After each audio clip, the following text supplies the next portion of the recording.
भारतीय मूल की ऋषि सुनक की ब्रिटेन का पीएम बनने के बाद अब भारत में भी सियासत शुरू हो गई है।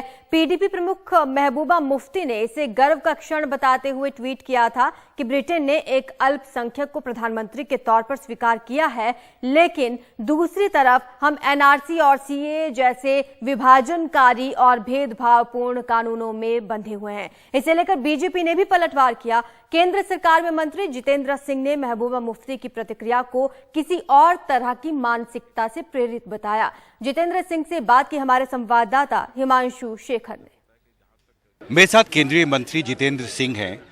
महबूबा मुफ्ती ने एक ट्वीट किया है जिसमें उन्होंने कहा है कि एक तरफ भारत सेलिब्रेट कर रहा है कि ऋषि सुनक प्रधानमंत्री बने हैं ब्रिटेन के, दूसरी तरफ ये हमें ये भी याद दिलाता है कि ब्रिटेन ने एक एथनिक कम्युनिटी के लीडर को स्वीकार किया, जबकि हम अपने यहाँ सीएए और एनआरसी जैसे कानून में फंसे हुए हैं। कैसे देखते? मुझे लगता है इन दो बातों का कोई आपस में संबंध नहीं है, या तो यार किसी और तरह की मानसिकता से प्रेरित। देखिए, जहाँ तक तथ्यों का आधार है, कोई भी व्यक्ति जो भारतीय गणतंत्र से वाकिफ़ है, भारतीय प्रजातांत्रिक प्रणाली से परिचित है और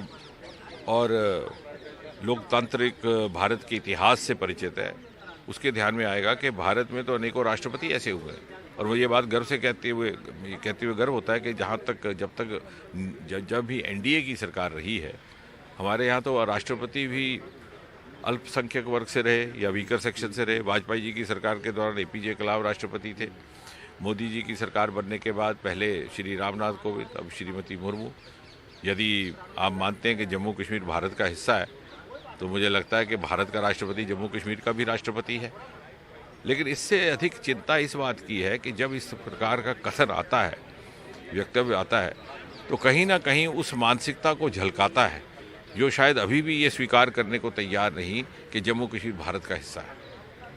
यदि हम मानते हैं कि भारत का राष्ट्रपति जम्मू कश्मीर का भारत भी राष्ट्रपति है, तो मुझे लगता है ये प्रश्न उठना ही ना चाहिए। हमसे बात करने के लिए बहुत शुक्रिया। दिल्ली से मोहम्मद के साथ हिमांशु शेखर, एनडीटीवी इंडिया।